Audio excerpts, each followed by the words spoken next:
Աղջիկները ուղղակի դանակով պոկում էին մաշկը, այսինքն ավելի իրենք համաձայն կլինեին այդ սպիներն իրենց դեմքին, իրենց կյանքը շարունակել, քան այս դաջվածքները։ Դերատի հայուհիներին 8-ից 23 ֆրանկով հիմնականում արաբներն էին գնում իրենց հարեմը մեծացնելու համար, հաճախ հասարակած տներում էին նրանց օգտագործում։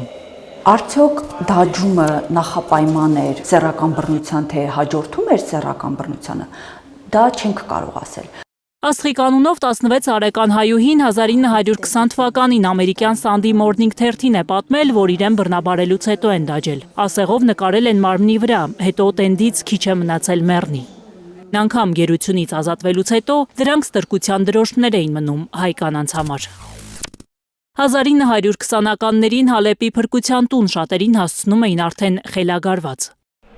Վկայություններ կան, որ դաջված կանայք, որոնք հնարավորություն ունեին, գերությունից ազատվելուց հետո վիրահատվում էին։ Եվ քիմիական որոշ նյութերի միջոցով փորձում էին ներգործություն ունենալ եւ գոնե բացացնել այս դրոշմները։ Շատերը այդպես էլ չհամակերպվելով իրենց չընտրած նոր եսի հետ կյանքին վերջ էին տալիս։